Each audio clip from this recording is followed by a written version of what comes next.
여러분 혹시 위대한 신학자라고 이야기하면 어떤 분이 떠오르세요?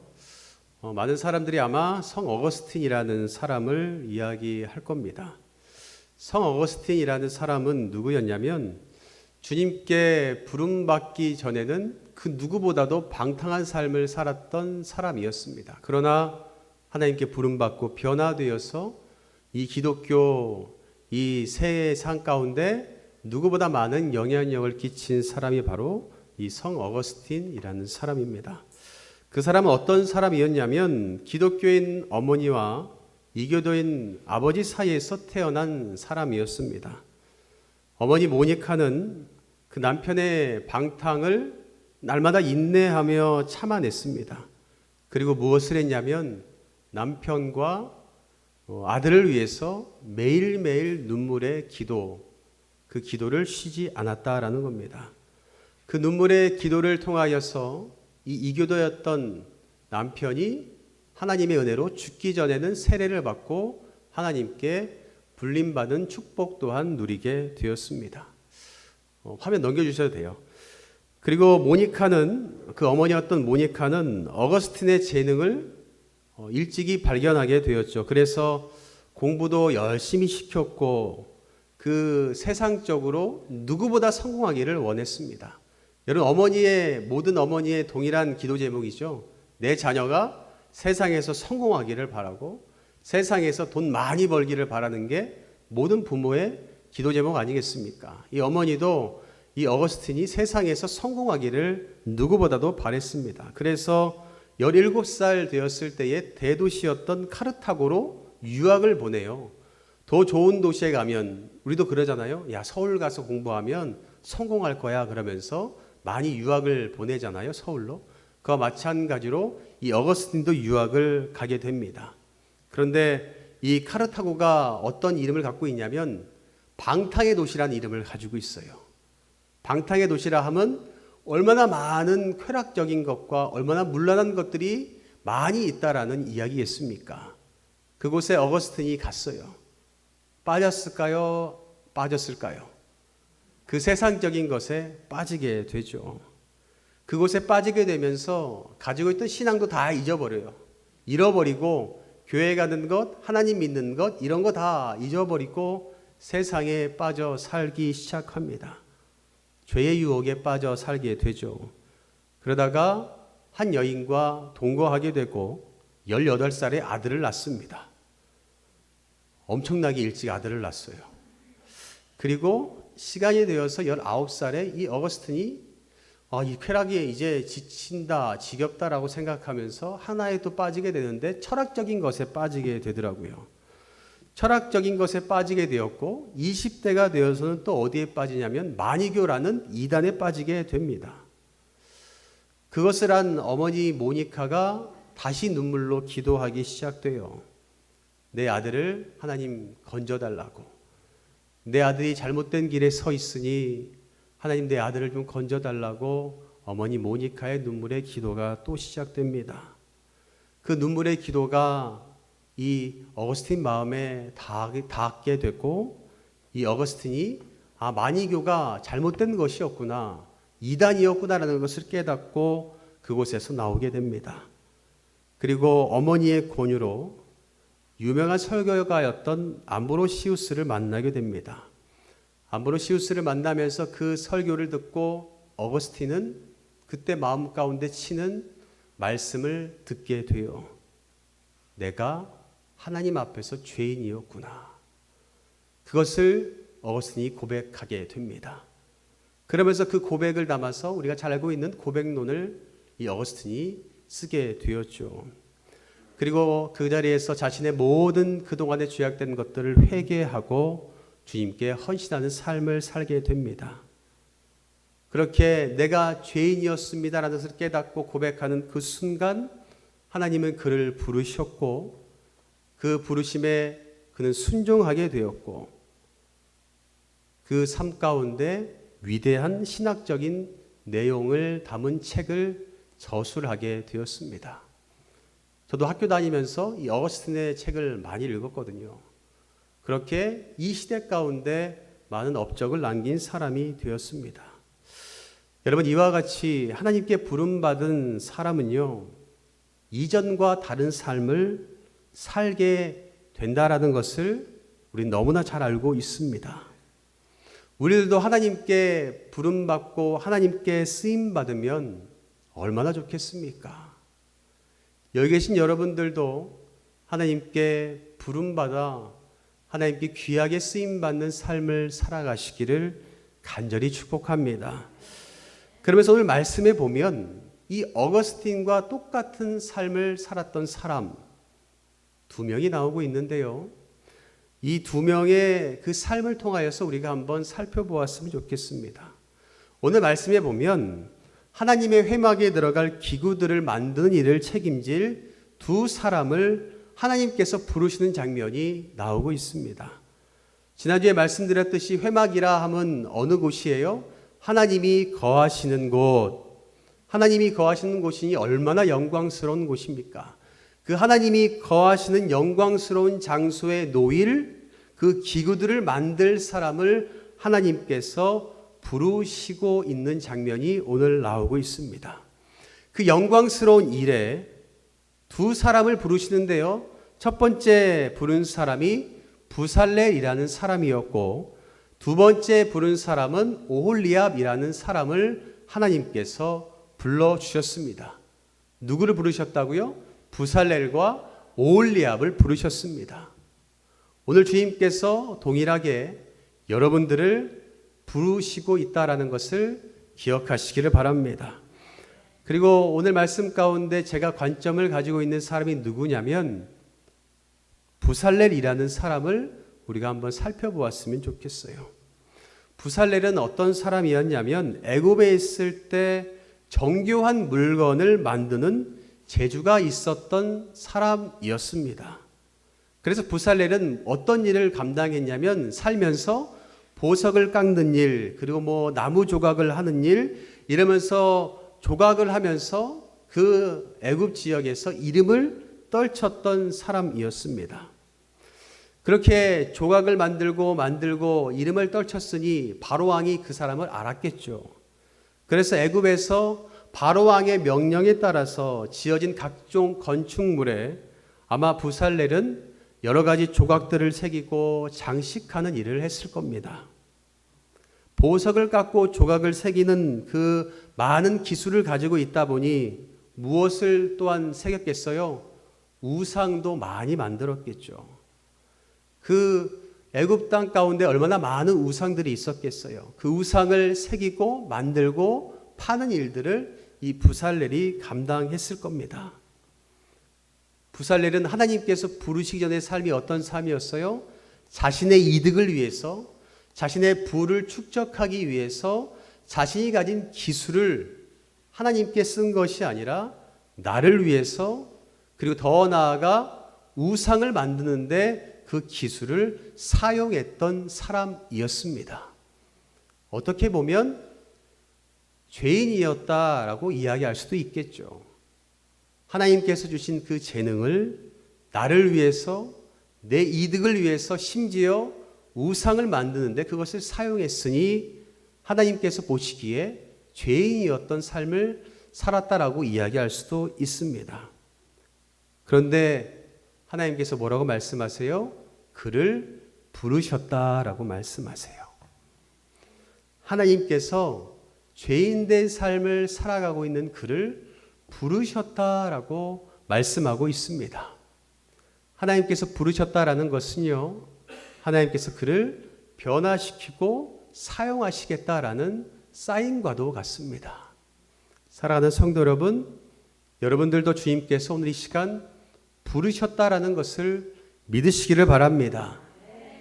여러분들의 삶이 한 주간 동안 어떠했는지 저는 알지 못해요. 그러나 주님은 다 아시죠. 주님 보시기에 혹여나 죄인된 삶을 살아갈 수도 있었습니다. 그러나 주님께서 뭐라고 말씀하세요? 부르셨다라고 말씀하세요. 여러분들을 부르셔서 이 자리 가운데 함께 모여 예배할 수 있도록 허락하여 주셨다는 것을 꼭 기억하시기를 바랍니다. 그러면서 아주 중요한 말씀이 2절과 3절에 나와 있는데요. 내가 유다 지파 훌과 손자여 우리의 아들인 부살레를 지명하여 부르고 3절에 하나님의 영을 그에게 충만하게 하여 지혜와 총명과 지식과 여러 가지 재주로라고 말하고 있습니다. 하나님께서 하실 때에 사람을 쓰실 때 가장 먼저 무엇을 하시냐면 지명을 하십니다. 하나님께서 누구를 지명하셨어요? 부살레를 지명하셨다라고 말하고 있어요. 여러분, 지명이라고 이야기하는 것은요, 여러 사람들 가운데, 많은 사람들 가운데 콕 집어서 이야기하는 거예요.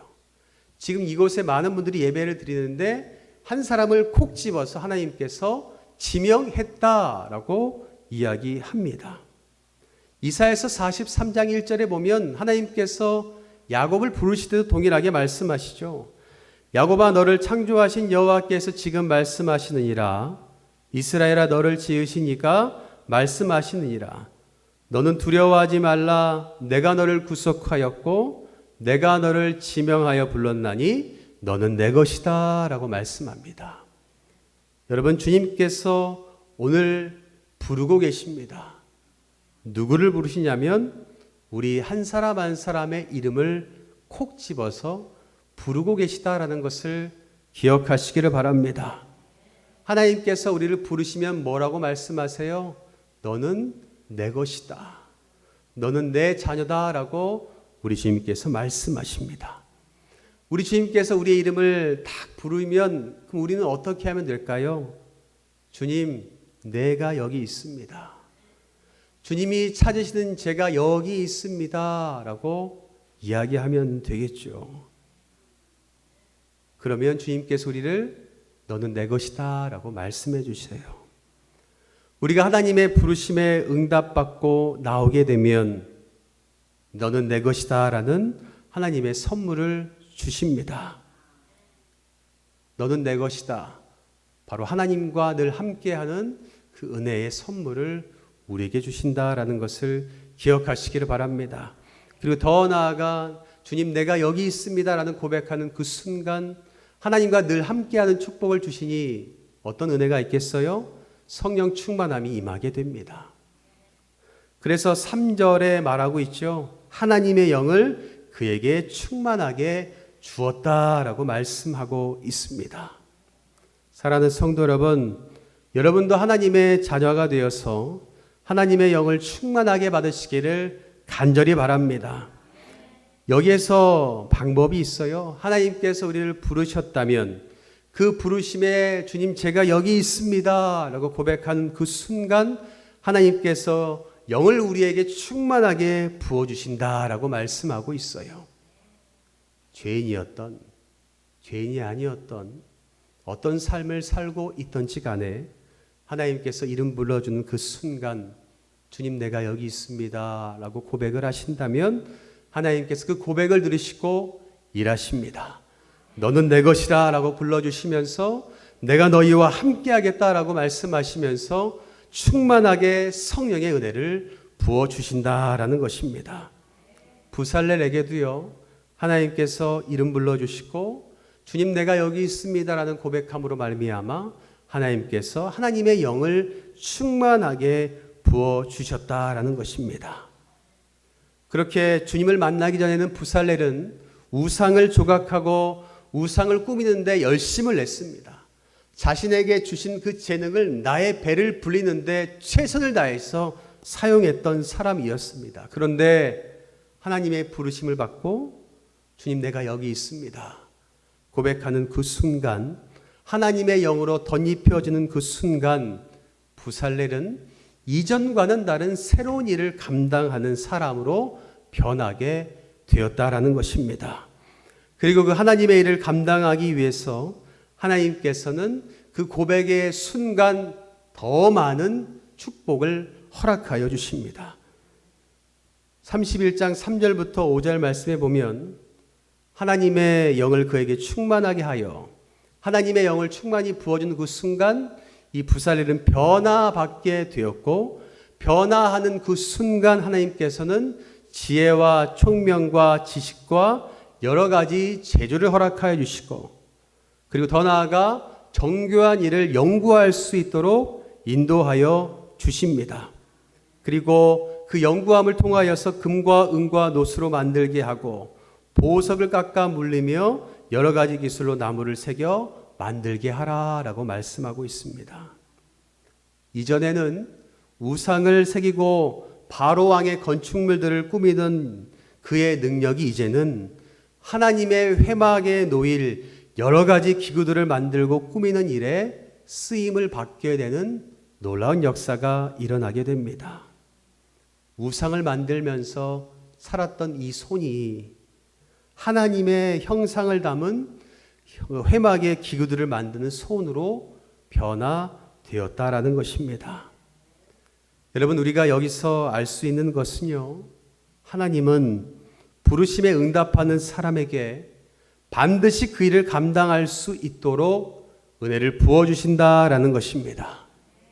부살렐이 하나님의 부르심에 주님 내가 여기 있습니다 라고 고백하는 그 순간 하나님의 영을 부어주는 동시에 무엇을 주셨어요? 더 많은 일을 감당할 수 있도록 지혜와 은혜와 총명과 여러 가지 것들을 더하여 주셨다라고 말씀하고 있습니다. 사도 바울도 동일한 고백을 하고 있어요. 디모데전서 1장 12절 말씀을 세번역 성경으로 제가 읽어드릴 텐데요. 뭐라고 이야기하냐면, 나는 나에게 능력을 주신 우리 주 그리스도 예수께 감사를 드립니다. 주님께서 나를 신실하게 여기셔서 나에게 이 직분을 맡겨 주셨습니다 라고 이야기합니다. 바울은 내가 너무나 연약한데 나에게 능력을 주셨다라고 말씀하고 있습니다. 우리도 동일하죠. 하나님께 부름받고 하나님께 나아가겠다라고 고백하는 그 순간 하나님께서는 우리에게 성령의 충만함을 주시고 그 일을 감당할 수 있도록 힘과 능력을 더하여 주십니다. 그 나에게 주신 그 직분을 감당할 수 있도록 함께하여 주신다라는 것을 여러분들 꼭 기억하시기를 바랍니다.